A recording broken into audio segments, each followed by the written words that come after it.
Assalamualaikum warahmatullahi wabarakatuh.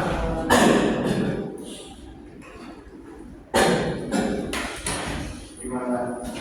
Habis belajar apa aja ini? Olahraga.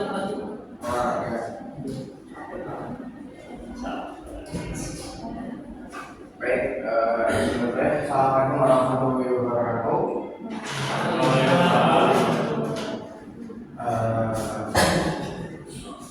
Alhamdulillah, pada kesempatan kali ini kita dapat belajar lagi tentang mata pelajaran bahasa Indonesia. Sebelum Bapak mulai persepsi, marilah kita berdoa menurut kepercayaan masing-masing dan berdoa bisa dimulai. Berdoa selesai. Baik, hari ini yang nggak berangkat siapa? Ketua kelas? Siapa? Mama kenapa? Kalau kenapa?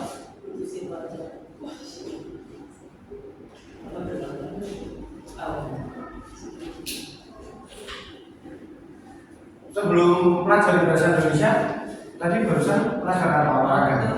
Setelah itu sebelumnya ada lagi nggak? Oh, silat. Oke ya. Oke, kalau barusan kita sudah belajar, kalian sudah belajar tentang olahraga, terus segala macam. Hari ini kita akan belajar tentang teks narasi.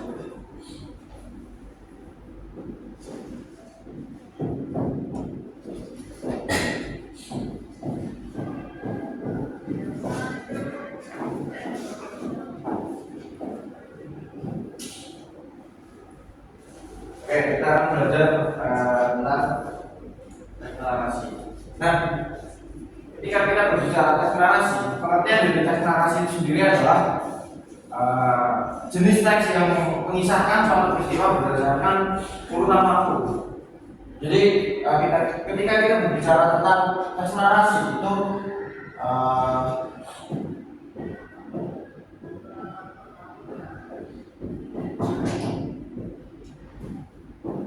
pengertiannya adalah teks yang mengisahkan tentang suatu peristiwa.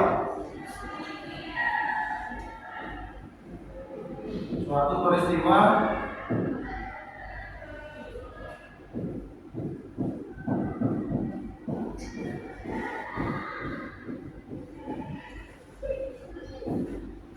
berdasarkan waktu.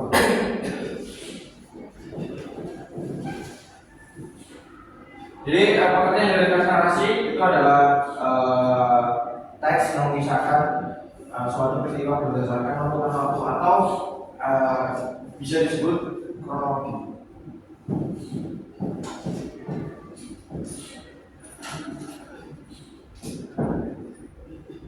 Yang bersifat ada dua, bersifat fiksi dan non-fiksi. Terus setelah kita mengetahui bagaimana pengertian dari teks narasi itu sendiri, di dalam sebuah teks itu memiliki tujuannya masing-masing, termasuk dari teks narasi itu sendiri. Tujuan dari teks narasi itu adalah yang pertama untuk apa maksudnya sih? Memberikan informasi, Pak. Ya, benar. Tujuan.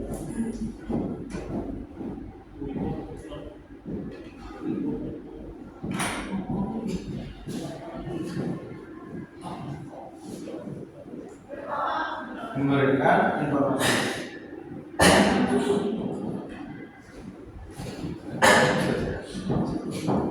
Yaitu memberikan informasi. Nah, yang selanjutnya itu ada menambah pengetahuan.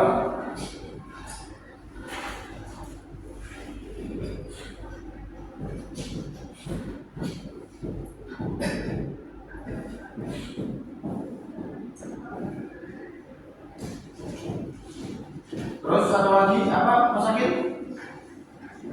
Lagi hiburan bagi pembawanya. Ya.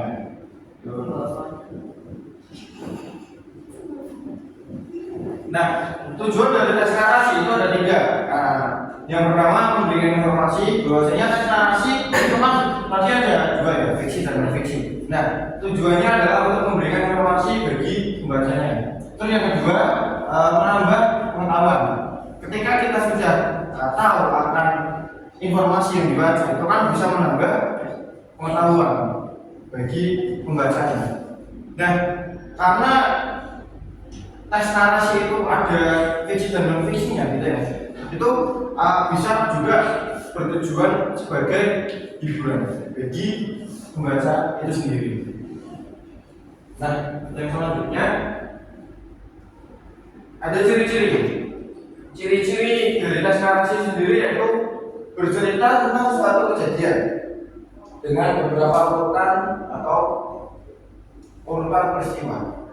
Seperti pengertiannya bahwasanya di dalam ciri-ciri teks narasi itu menceritakan bagaimana sebuah kejadian dengan sesuai dengan peristiwa atau kronologi dari teks tersebut atau dari cerita yang dibuat menggunakan teks narasi.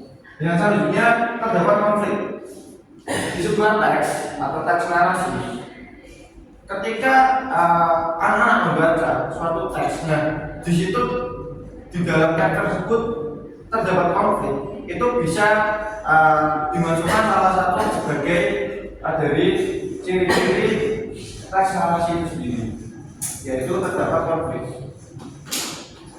Yang ketiga, memiliki unsur teks yang pertama ada tokoh, latar, alur, tema, dan pesan moral. Seperti teks-teks yang lainnya, teks narasi itu sendiri juga memiliki unsur teks. Dan kalian sudah belajar dari minggu-minggu kemarin tentang bagaimana tokoh itu apa, latar, alur, tema, dan pesan moral. Nah, yang selanjutnya itu ada jenis-jenis dari teks narasi. Yang pertama ada teks narasi artistik, teks narasi non fiksi, teks narasi inspiratif, itu sedikit. Terus yang terakhir ada teks narasi ekspositoris. Nah, ketika kita berbicara tentang bagaimana cara untuk membaca laporan teks narasi, yang pertama adalah alur cerita. Alur cerita sendiri yaitu perhatikan urutan peristiwa dari awal hingga akhir, mulai dari pengenalan konflik hingga penyelesaian peristiwa dalam teks narasi yang disusun secara kronologis. Yang kedua, itu ada sudut pandang. Teks narasi ditulis menggunakan sudut pandang tertentu, yaitu sudut pandang dari yang pertama atau sudut pandang dari orang ketiga. Nah, yang ketiga, cara membaca laporan teks narasi yaitu gaya bahasa teks narasi menggunakan gaya naratif dan deskriptif, atau gaya bahasa ini membantu pembaca untuk mengembangkan cerita dengan lebih jelas seperti itu. Nah, itu anak-anak pelajaran atau pembelajaran kita hari ini yang bisa Bapak sampaikan tentang bagaimana teks narasi itu sendiri. Sebelumnya ada yang mau ditanyakan tentang teks narasi? Ya, belum. Jadi Bapak di sini sebelum kita mulai pembelajaran pada pagi menuju siang hari ini, Bapak ada sedikit game untuk kita bisa sama-sama belajar bagaimana mengenali dari teks narasi sendiri. Nah, Bapak di sini ada game yaitu namanya spinner beranian.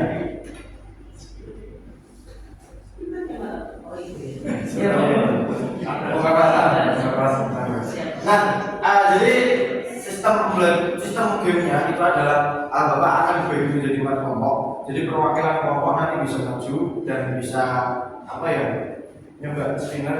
Jadi Setelah seminar nanti kalian bisa ambil sesuai dengan yang kalian dapatkan. Nah di sini ada 4, ada inspiratif,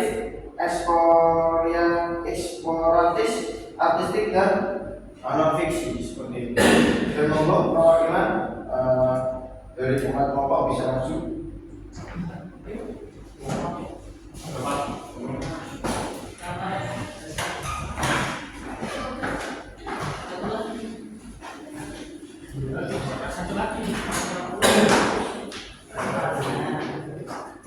Nah, bisa Bumibah dulu, siapa dulu yang ambil?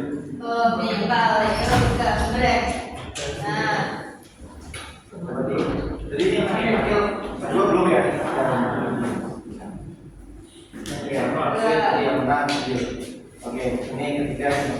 Tapi ya, jadi nggak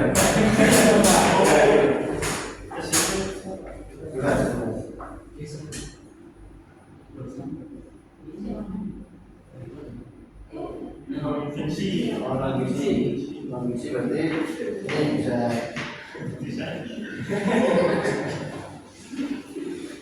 ayo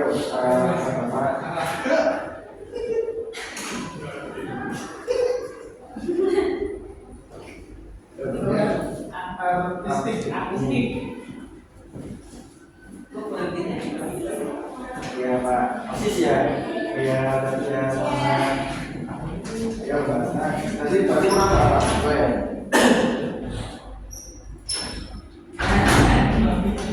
Ngambil situ ya?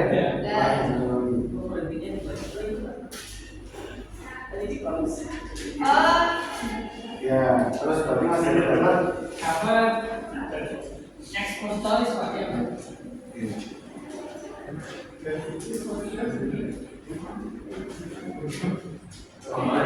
Inspiratif. Ya, itu adalah contoh. Jadi kalian bisa diskusi dulu sama teman-teman kalian dapatnya apa. Nanti perwakilan kelompok bisa maju ke depan untuk bisa membacakan hasil dari speaker kalian seperti itu. Butuh berapa menit untuk kalian setiap kelompok bisa berdiskusi? 10 menit cukup? Baik.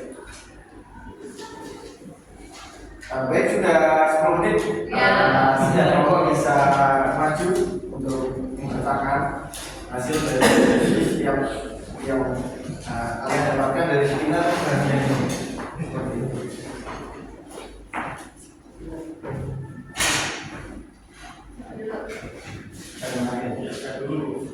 Artistik, senja di ujung dermaga. Cerita ini menggambarkan keteguhan hati seorang wanita bernama Lila dalam menanti kekasihnya yang hilang di laut. Ya, jadi Inspiratif. Sepeda tua dan Miraka. Kisah Raka mengajarkan bahwa keterbatasan ekonomi bukanlah penghalang untuk meraih mimpi. oke. Nah. untuk non-fiksi berjalan menguji kesuksesan seorang petani muda. Kisah ini menunjukkan bahwa kesuksesan dapat diraih melalui kerja keras, ketekunan, dan kemauan untuk belajar bertahun-tahun. Mas, apa? Saya dapatnya yang eksploratif. Perjalanan pertama ke kota Yogyakarta. Perjalanan ke Yogyakarta memberikan pengalaman yang berharga dan menambah wawasan menulis tentang sejarah, budaya, dan kehidupan masyarakat setempat. Oke, baik. Pertama untuk kita semua yang berani berdiskusi dan membacakan hasil dari tes narasi. Baik, anak-anak bisa kembali duduk. Mungkin itu anak yang bisa kita untuk bisa belajar tentang bagaimana mendalam tes narasi. Mungkin selebihnya anak bisa mandiri belajar tentang tes narasi nanti di minggu depan.